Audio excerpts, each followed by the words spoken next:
Hello, mga kaitsunan, mga kapatid, mga kababayan. Andito ako ngayon sa LRT station sa may Pedro Hill, no? LRT1 po, no? Ito po yung train na LRT1. Yan po yung mga pasahero sa loob. Okay, nandito pa ako sa Top Avenue at LRT1 po. Nasa harap ko po ngayon ay ang CR na napansin ko na ang tagal-tagal na po na hindi po gumagana. Ang akin pong pananawagan sa ating LRTA administration, lalo na sa departamento ng DOTR, no? Sir, ano bang pwede nating gawin dito? Bakit karamihan sa ating marami pong mga hindi na gumagana ng mga CR? Kulang-kulang po sa CR ang ating stations, no, sa LRT.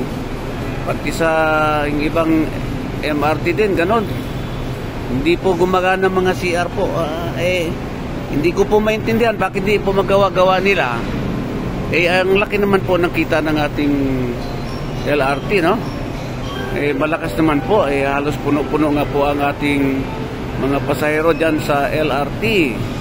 So nananawagan po ako sa ating gobyerno na, sir, kalabog naman ang DOTR na ayusin yung mga CR natin dahil yung iba naihina mga pasahero, hindi po makaihi kasi po sira-sira po yung mga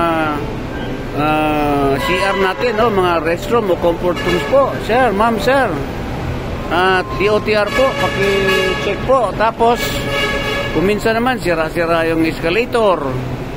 Alam mo, galing din kasi ako sa ibang bansa. Nakita ko yung mga kalakaran doon pagdating sa mga transport system nila. Napakahusay po. Meron laging elevator, may escalator para sa mga senior citizens, okay?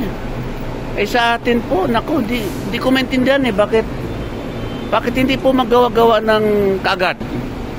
Ito, nakatiwangwang itong CR na to. Ang tagal na, ilang buwan na itong para nakapadlock na, hindi man lang magawa-gawa nila, mga kapatid. Okay, so Diyos ko day, ma'am, sir, na taga DOTR po at ating mahal na presidente si Bongbong Marcos Jr. Sir, pakikalabog naman ang ating in-charge dyan sa DOTR para maayos yung ating mga comfort rooms, ating mga escalator at ating elevator. Okay, so ito po ay isang panawagan ng isang commuter like me na minsan hirap na hirap, lalo na yung mga hagdanan. Lalo na yung hagdan dyan sa may EDSA top, napakatarik. Halos yung nguso mo o yung baba mo tumatama na dun sa tuhod mo. Ewan ko paano nila ginawa yun. Napakatarik po ng hagdan dyan. So ito po yung mga concerns ko po, yung CR, yung escalator, yung elevator, para naman mas komportable ang ating mga commuters, ang ating mga kababayan. Hindi naman siguro dahilan na walang pera, kasi ang dami pong pera, dami pong pasahero, no? Siguro kulang lang sa management o kulang lang sa aksyon ng ating mga empleyado o mga concerned na departamento, no, sa ating mga trains.